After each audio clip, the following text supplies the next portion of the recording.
Welcome to my channel. ಇವತ್ತಿನ ವೀಡಿಯೋನಲ್ಲಿ ಮೇಥಿ ಆಲೂ ಪರೋಟ ಹೇಗೆ ಮಾಡೋದು ಅಂತ ನೋಡೋಣ. ಇದಕ್ಕೆ ಒಂದು ಆಟ ರೆಡಿ ಮಾಡ್ಕೋಬೇಕು.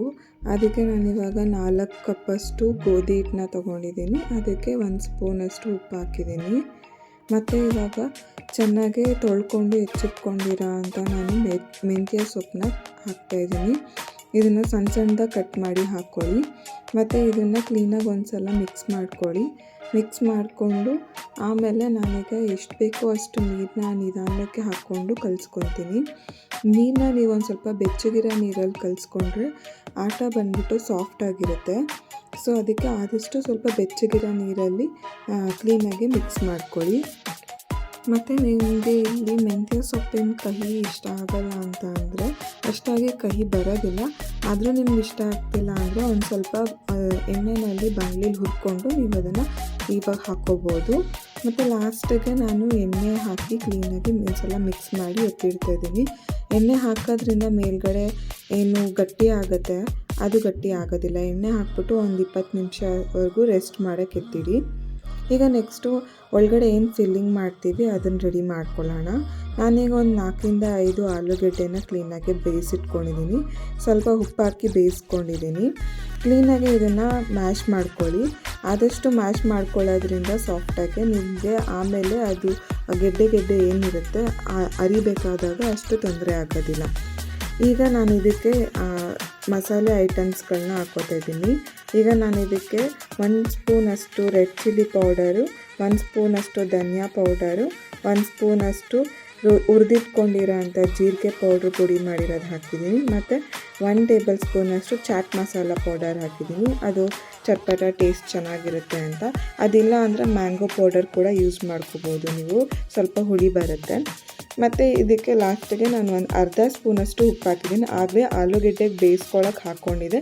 ಸೊ ಟೇಸ್ಟ್ ನೋಡಿಕೊಂಡು ನೀವು ಉಪ್ಪನ್ನ ಹಾಕ್ಕೊಳ್ಳಿ. ನೆಕ್ಸ್ಟು ನಾನು ಇವಾಗ ಇದಕ್ಕೆ 2 ಹೆಚ್ಚಿಟ್ಕೊಂಡಿರೋ ಅಂಥ ಈರುಳ್ಳಿನ ಹಾಕ್ಕೊಂಡಿದ್ದೀನಿ. ಸಣ್ಣದಾಗಿ ಹೆಚ್ಚಿಟ್ಕೊಂಡು ಹಾಕ್ಕೊಳ್ಳಿ, ಯಾಕಂದರೆ ಆಮೇಲೆ ಅದು ಪ್ರಾಬ್ಲಮ್ ಆಗುತ್ತೆ ಅರಿಬೇಕಾದಾಗ. ಸೊ ಆದಷ್ಟು ಸಣ್ಣದಾಗಿ ಹೆಚ್ಚಿಟ್ಕೊಳ್ಳಿ. ಮತ್ತು 2 ಹಸಿಮೆಣ್ಸಿನ್ಕಾಯಿನ ಹಾಕಿದ್ದೀನಿ ನಾನು ಇದಕ್ಕೆ. ಹಸಿಮೆಣ್ಸಿನ್ಕಾಯಿನೂ ಸಣ್ಣದಾಗಿ ಹೆಚ್ಚು ಹಾಕ್ಕೊಳ್ಳಿ. ನಿಮಗೆ ಖಾರ ಇಷ್ಟ ಆಗುತ್ತೆ ಅಂದರೆ ಜಾಸ್ತಿ ಮೆಣಸಿನ್ಕಾಯಿನ ಕೂಡ ಹಾಕ್ಕೋಬೋದು, ಜಾಸ್ತಿ ಆವಾಗಲೇ ಖಾರದ ಪುಡಿ ಕೂಡ ಜಾಸ್ತಿ ಹಾಕ್ಕೋಬೋದು. ಮತ್ತು ಸಣ್ಣದಾಗಿ ಹೆಚ್ಚಿಟ್ಕೊಂಡಿರೋ ಅಂಥ ಕೊತ್ತಂಬರಿ ಸೊಪ್ಪನ್ನ ಹಾಕ್ಕೊಂಡಿದ್ದೀನಿ. ಇದಿಷ್ಟನ್ನು ಕ್ಲೀನಾಗಿ ಮಿಕ್ಸ್ ಮಾಡಿ ಎತ್ತಿಟ್ಕೋಬೇಕು ಸೈಡಿಗೆ. ಈಗ ನಾನೇನು ಆವಾಗಲೇ ಡೋ ಪ್ರಿಪೇರ್ ಮಾಡಿ ಇಟ್ಕೊಂಡಿದ್ದೆ ಅದನ್ನು ಕ್ಲೀನಾಗಿ ಒಂದು ಸಲ ಮಿಕ್ಸ್ ಮಾಡಿ ನೀಟ್ ಮಾಡಿಕೊಂಡು ಒಂದಷ್ಟು ಉಂಡೆಗಳನ್ನ ಮಾಡಿಟ್ಕೊಂಡಿದ್ದೀನಿ. ಈಗ ಅದನ್ನು ನಾನು ಸ್ವಲ್ಪನೇ ಆಟನ ಹಾಕ್ಕೊಂಡು ಕ್ಲೀನಾಗಿ ರೋಲ್ ಮಾಡ್ಕೋತಾ ಇದ್ದೀನಿ. ಸ್ವಲ್ಪ ದಪ್ಪನೇ ಮಾಡ್ಕೊಳ್ಳಿ. ಈಗ ನಾನು ಇದಕ್ಕೆ ಒಂದು 2 ಸ್ಪೂನ್ ಆಗೋವಷ್ಟು ಫಿಲ್ಲಿಂಗ್ ಮಾಡ್ಕೊತಾ ಇದ್ದೀನಿ. ನಿಮಗೆ ಫಿಲ್ಲಿಂಗ್ ನೋಡಿಕೊಂಡು ಹಾಕ್ಕೊಳ್ಳಿ. ನಿಧಾನಕ್ಕೆ ಸ್ವಲ್ಪನೇ ಮಾಡಿ ಸ್ಟಾರ್ಟಿಂಗ್ ಮಾಡ್ತಾ ಇರೋರು ಸ್ವಲ್ಪ ಹಾಕ್ಕೊಂಡು ಫಿಲ್ ಮಾಡ್ಕೊಳ್ಳಿ. ಫಿಲ್ ಮಾಡ್ಕೊಂಡ್ಮೇಲೆ ಕ್ಲೀನಾಗಿ ಕೈಯಲ್ಲಿ ಬೌಲ್ ಶೇಪಲ್ಲಿ ಮಾಡಿಕೊಂಡು ಅದನ್ನು ಕ್ಲೀನಾಗಿ ರೋಲ್ ಔಟ್ ಮಾಡ್ಕೊಳ್ಳಿ. ರೋಲ್ ಮಾಡಬೇಕಾದಾಗ ನೀವು ಮೆತ್ತಗೊತ್ತಿ ಅರಿಬೇಕು. ಯಾಕಂದರೆ ಏನು ಫಿಲ್ಲಿಂಗ್ ಮಾಡಿರ್ತೀರ ಅಲ್ವಾ, ಅದು ಆಚೆ ಬರೋ ಚಾನ್ಸಸ್ ಇರುತ್ತೆ, ಆಮೇಲೆ ಒಡೆದೋಗುತ್ತೆ. ಸೊ ಅದು ಆಮೇಲೆ ಅದು ಏನು ಹೆಂಚ್ ಮೇಲೆ ಹಾಕ್ತಿರಲ್ಲ ಅದು ಕ್ರ್ಯಾಕ್ಸ್ ಬರುತ್ತೆ. ಸೊ ಅದಕ್ಕೆ ಆದಷ್ಟು ಮೆತ್ತಗೆ ಆರಾಮಾಗಿ ಒತ್ತಿ ಅದನ್ನು ಇದು ಮಾಡ್ಕೊಳ್ಳಿ, ರೋಲ್ ಔಟ್ ಮಾಡ್ಕೊಳ್ಳಿ. ಇನ್ನೊಂದು ಟಿಪ್ಸ್ ಏನಪ್ಪ ಅಂತಂದರೆ, ನೀವು ಮೆಂತ್ಯ ಸೊಪ್ಪನ್ನ ಮೇಲೆ ಚಪಾತಿಗೆ ಹಾಕ್ಕೊಂಡಿದ್ದೀರ ಅಲ್ವಾ, ಅದನ್ನು ನೀವು ಏನು ಆಲೂ ಮಸಾಲ ಮಾಡ್ಕೊಂಡಿರ್ತೀರ ಅದಕ್ಕೆ ಕೂಡ ಹಾಕ್ಕೋಬೋದು. ಸೊ ದಟ್ ಮಕ್ಕಳಿಗೆ ಮೇಲ್ಗಡೆ ಕಾಣಿಸೋದಿಲ್ಲ. ಮತ್ತು ಏನು ಎಕ್ಸೆಸ್ ಪೌಡರ್ ಏನಿರುತ್ತೆ ಲಾಸ್ಟಿಗೆ ಅದನ್ನು ಕೈಯಿಂದ ಕ್ಲೀನಾಗಿ ಎಲ್ಲ ಸೈಡ್ ಮಾಡಿಬಿಟ್ಟು ಆಮೇಲೆ ಹೆಂಚ್ ಮೇಲೆ ಹಾಕ್ಕೊಳ್ಳಿ. ಯಾಕಂದರೆ ಏನು ಪೌಡರ್ ಇರುತ್ತೆ ಅಲ್ವಾ ಎಕ್ಸೆಸ್ಸು, ಅದು ಬಾಯಿಗೆ ಸಿಕ್ಕಿದ್ರೆ ನಿಮಗೆ ಬೇಯಿಸಿದ್ಮೇಲೆ ಅಷ್ಟು ಚೆನ್ನಾಗಿರೋದಿಲ್ಲ. ಸೊ ಆದಷ್ಟು ಏನು ಡಸ್ಟ್ ಇರುತ್ತೆ ಅದನ್ನೆಲ್ಲ ಕ್ಲೀನಾಗಿ ಸಪ್ರೇಟ್ ಮಾಡಿಬಿಟ್ಟು ಆಮೇಲೆ ಹೆಂಚ್ ಮೇಲೆ ಹಾಕ್ಕೊಳ್ಳಿ. ಹೆಂಚ್ ಮೇಲೆ ಹಾಕಿದ್ಮೇಲೆ 1 ನಿಮಿಷ ವೆಯ್ಟ್ ಮಾಡಿ ಆಮೇಲೆ ಆಯಿಲ್ ಸ್ಪ್ರೆಡ್ ಮಾಡಿ. ಎಲ್ಲ ತುಪ್ಪ ಬೇಕಾದ್ರೆ ತುಪ್ಪ ಹಾಕ್ಕೋಬೋದು, ಬೆಣ್ಣೆ ಬೇಕಾದ್ರೆ ಬೆಣ್ಣೆ ಹಾಕ್ಕೋಬೋದು. ನೀವು ನಿಮ್ಗೆ ಇಷ್ಟ ಬಂದಿದ್ದು ಹಾಕ್ಕೊಳ್ಳಿ. ಸೊ ಕ್ಲೀನಾಗಿ ಎಣ್ಣೆನ ಎಲ್ಲ ಕಡೆ ಸ್ಪ್ರೆಡ್ ಮಾಡಿ ನೆಕ್ಸ್ಟ್ ಇನ್ನೊಂದು ಸಲ ತಿರುಗಿಸ್ಬಿಟ್ಟು ಇನ್ನೊಂದು ಸಲ ಕ್ಲೀನಾಗಿ ಆ ಕಡೆನೂ ಕೂಡ ಸ್ಪ್ರೆಡ್ ಮಾಡಿ. ಆದಷ್ಟು ಇದನ್ನು ಮೀಡಿಯಮ್ ಫ್ಲೇಮಲ್ಲಿ ಮಾಡ್ಕೊಳ್ಳಿ. ಯಾಕೆಂದರೆ ದಪ್ಪ ಇರುತ್ತಲ್ಲ ಚಪಾತಿ, ಅದರಿಂದ ನಿಮಗೆ ಬೇಯೋದು ಬೇಗ ಬೆಂದರೆ ಅದು ಗೋಲ್ಡನ್ ಬ್ರೌನ್ ಬಂದು ಸೀದೋಗುತ್ತೆ.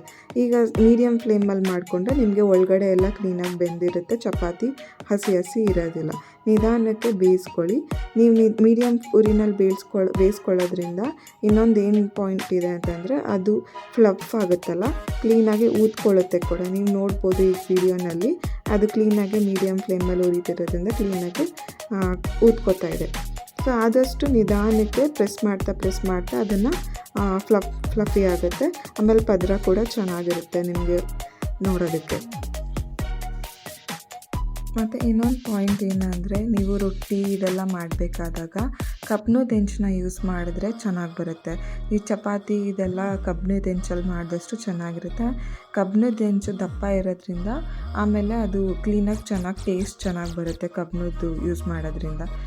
ಸೊ ಈಗ ನೋಡ್ತಾ ಇದ್ದೀರಲ್ಲ, ಈಗ ಎರಡೂ ಕಡೆ ನಾನು ಕ್ಲೀನಾಗಿ ಬೇಯಿಸ್ಕೊಂಡಿದ್ದೀನಿ. ಇದನ್ನು ಎರಡೂ ಕಡೆ ಕ್ಲೀನಾಗಿ ಬೇಯಿಸ್ಕೊಂಡು ನೀವು ಇದನ್ನು ಉಪ್ಪಿನಕಾಯಿ ಇಲ್ಲ ಅಂತಂದರೆ ಮೊಸರು ಆಮೇಲೆ ಗ್ರೀನ್ ಚಟ್ನಿ ಮಾಡ್ಕೋತಾರೆ.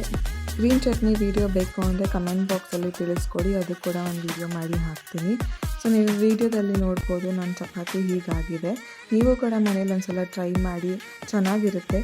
ಮತ್ತು ನನಗೆ ಹೇಗಿತ್ತು ಅಂತ ಕಮೆಂಟ್ ಬಾಕ್ಸಲ್ಲಿ ತಿಳಿಸ್ಕೊಡಿ. ಎಂಜಾಯ್.